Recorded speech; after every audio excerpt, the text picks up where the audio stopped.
Ça faisait longtemps. Quasiment un an, oui, je dois le reconnaître que vous m'avez manqué. Pour me faire pardonner, j'ai décidé de repartir dans mon monde imaginaire, le monde qui m'a donné envie de vous partager ma passion envers le jeu vidéo. Je vous souhaite une nouvelle fois la bienvenue, mais cette fois-ci, nous sommes dans Minecraft.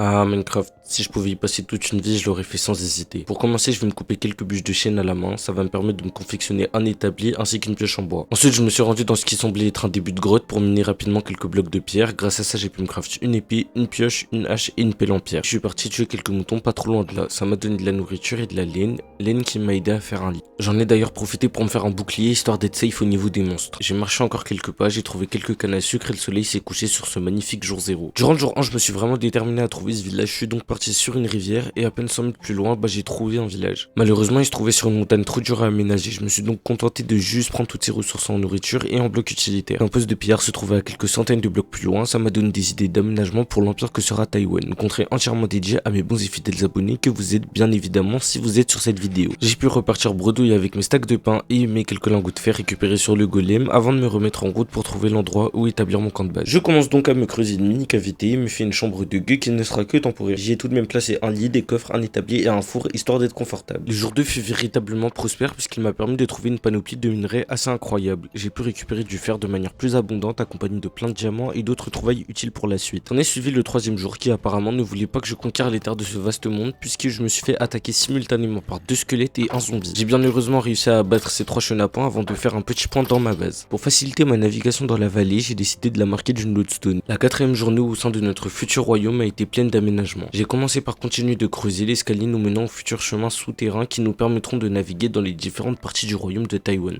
Après cela, le marchand ambulant est venu me rendre visite. Malheureusement, ce farfadet malicieux n'avait pas de boule de slime à proposer à son grand maître. J'ai donc dû le descendre. Et pour ne pas heurter les âmes sensibles, cette séquence a été coupée au montage. Mon meurtre inavouable s'est vu suivi d'une nouvelle session de minage et exploration dans laquelle j'ai trouvé un spawner et un mineshaft qui ne contenaient rien d'intéressant si ce n'est des rails et un peu de fer. Je suis donc remonté au jour 5 pour me faire des champs de canne à sucre et de blé pour pouvoir subvenir aux futurs besoins de mes habitants. J'ai évidemment rempli le champ un maximum et finirai de le remplir un peu plus tard. Durant le 6e jour, j'ai continué de creuser ma galerie. Je suis ensuite remonté pour m'occuper de mes débuts de champ. Après tout cela, j'ai trouvé un lac de lave, ça pourrait être pratique pour me construire un portail vers les enfers. Mais avant de m'y rendre, je tenais à faire ma table d'enchantement de niveau 30 histoire de pouvoir m'enchanter convenablement. Le jour 9 n'était pas vraiment productif, cependant j'ai pu poser les premières bases de la barrière du centre-ville de Taïwan. Le lendemain, j'ai construit mon portail du Nether, j'ai passé le portail histoire de récupérer un peu d'XP, mais je suis pas allé plus loin. Au passage, j'ai entendu dire qu'il y avait de nouveaux moyens d'obtenir de l'expérience en grande quantité, mais qu'il fallait construire une ferme. Du coup, j'ai décidé de la construire, ça m'a pris du temps et j'ai dû aller chercher des ressources loin de la maison en passant dans le Nether pour faire les potions. Il me fallait 20 atouts en plus si je voulais la faire tourner à plein régime. Je suis donc parti tuer des araignées car leurs yeux me permettront de les accoupler. Finalement, au 20e jour, la ferme était entièrement terminée, reste plus qu'à l'utiliser et après plusieurs passages, je peux confirmer que la ferme est hyper productive, surtout qu'elle coûte quasi rien.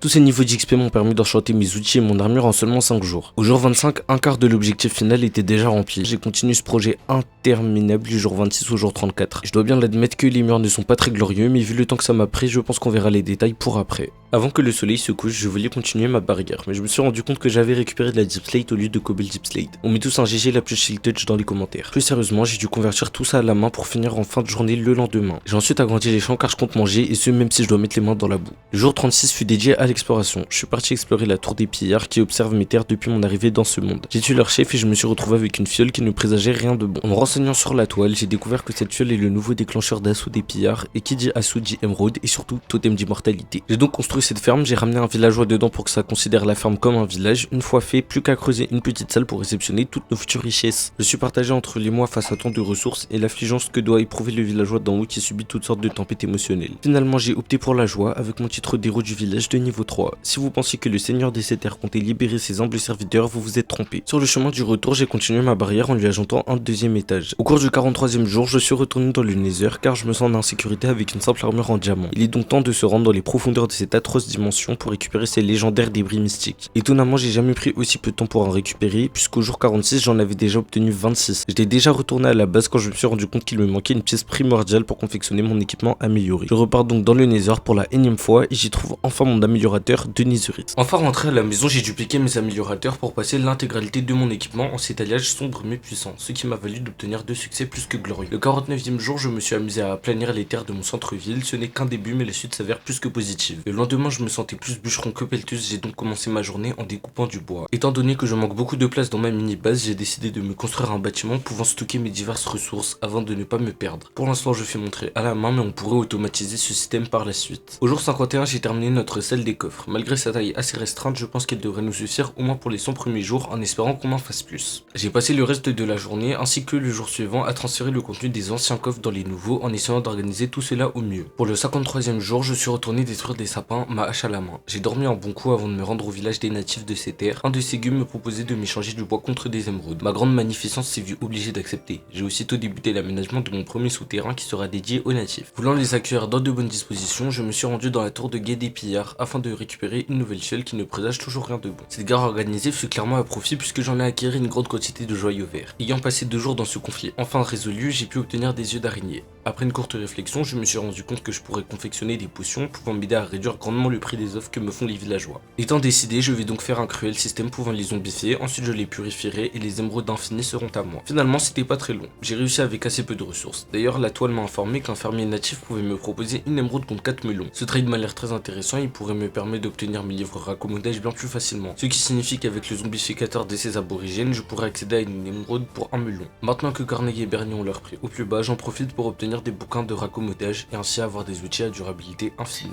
Mon stuff étant désormais incassable, je suis retourné faire une session d'XP farm pour réparer intégralement mon équipement qui commençait à se fragiliser. Après ça, je suis parti dans le Nether pour trouver des Enderman et récupérer les perles qu'ils lâchent en mourant. Ces perles me permettront d'accéder à la 3e et dernière dimension de ce jeu, qui est l'aine. Ma pénurie de perles de laine étant réglée, je suis parti à la recherche d'un donjon me permettant de faire le pont entre le monde normal et l'aine. J'ai donc fait mes calculs grâce à une carte interactive me permettant de trouver des structures beaucoup plus facilement grâce à une série d'opérations sur la graine de génération du monde. Je me suis rendu aux coordonnées énoncées par le Nether pour diviser le temps par 8. En y allant, j'ai d'ailleurs trouvé un ghast séché, je sais pas comment m'en servir mais ça a l'air d'être très intéressant. Quand je suis arrivé, je n'ai pas trouvé le stronghold. Je suis donc remonté et y ai lancé un œil pour finalement trouver le portail environ 200 mètres plus loin. J'ai exploré le donjon à la recherche du pont entre les deux dimensions, sauf que le donjon était mélangé à une cave et un mineshaft, donc comment vous dire que ça a été un petit peu compliqué. J'ai quand même bouché là où il y avait rien d'intéressant et je me suis rendu compte qu'il me reste pile assez d'œil puisque j'en avais perdu. J'ai reconstruit un portail et suis rentré à la maison après toute cette aventure. Étant à la maison, je me suis dit que mon ghast avait sûrement besoin d'être hydraté, je l'ai donc placé dans l'eau sans trop savoir ce que ça ferait. Après ça, je suis parti me préparer un arc, car l'heure de gloire approche de plus en plus et il vaut mieux s'équiper lentement mais sûrement. Je suis aussi retourné couper du bois histoire d'améliorer la décoration du premier étage des souterrains qui honnêtement laisse fort à désirer. Le temps que je fasse tout ça, mon baby ghast est devenu un grand petit garçon, je me suis donc amusé avec et j'ai survolé très rapidement mes terres histoire de voir ses limites. On peut même s'en servir comme plateforme mais je sais pas comment le rappeler donc je suis descendu en bûchant. Après plusieurs longues minutes, j'ai pu remonter sur lui et partir au repère des sauvages pour récupérer un des leurs et je vous promets que cet énorme qui me simplifie tellement la vie.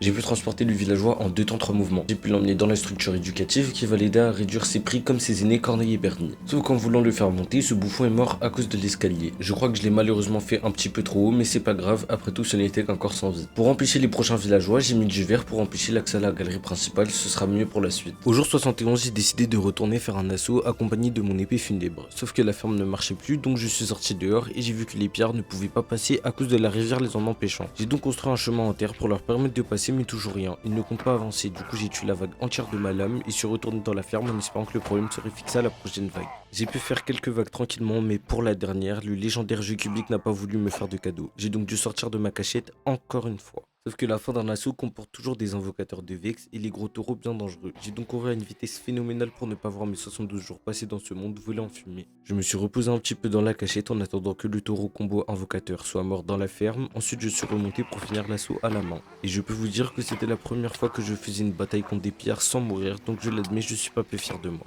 Enfin rentré, j'ai décidé de continuer la muraille du centre-ville de Taïwan. C'était assez long mais j'ai pu vider tous mes stocks de blocs et au jour 81 je peux enfin dire que les bordures du centre de ce que deviendra cette terre sont enfin terminées. Maintenant il est temps d'aplanir tout ce terrain. J'ai sorti ma foreuse en laserité et commencé à détruire chaque bloc d'herbe et de terre que je trouvais en chemin. Et je peux vous dire que one shot tous les blocs est extrêmement satisfaisant. Pour égaliser le terrain, j'ai aussi dû couper quelques arbres qui ne rendaient pas bien dans mon paysage, sans oublier de boucher des énormes trous et raser les structures sauvages de cette civilisation qui n'existe plus qu'en sous-sol. Au jour 92, l'aménagement du terrain était bientôt fini. Je trouvais important d'optimiser un maximum nos 100 premières journées dans cette contrée pour construire notre empire à vitesse grand V dans les prochains chapitres de notre épopée à Taïwan. Étant proche de l'objectif final, je me suis dit qu'il fallait nettoyer un petit peu toute la partie de l'entrée de la base en plantant les champs de blé, aiguisant les champs de canne à sucre et récupérer du bambou ainsi que des melons. Le lendemain, j'ai augmenté le niveau de mon arc pour être sûr d'être vainqueur de mon combat contre la dragonne de l'Inde avant de me confectionner des feux d'artifice qui pourront me permettre de voler lorsque j'aurai acquis mes ailes dans les bateaux flottants. Par la suite, j'ai torché rapidement une petite partie du terrain mais sans succès, je n'étais pas satisfait et je pense qu'on reverra ça dans les 200 jours. En attendant, il faut maintenant s'occuper de mes bêtes. Pour l'instant, je n'en ai pas beaucoup mais j'estime qu'il est important de déjà leur préparer leur terrain en leur préparant un enclos digne de ce nom. J'ai commencé par délimiter la zone en mettant des barrières boisées et en réadaptant le terrain qui contient encore quelques trous de certains côtés.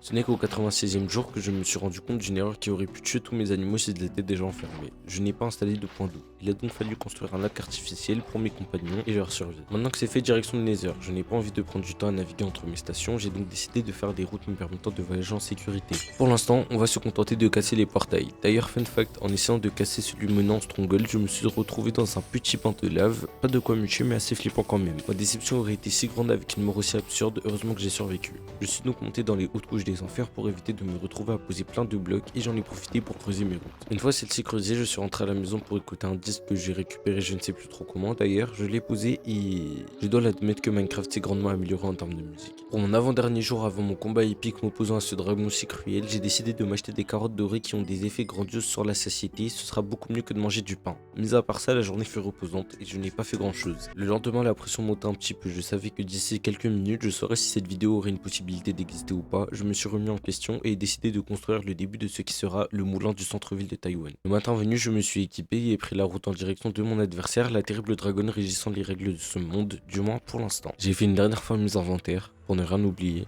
j'ai placé l'œil et j'ai sauté dans l'abîme.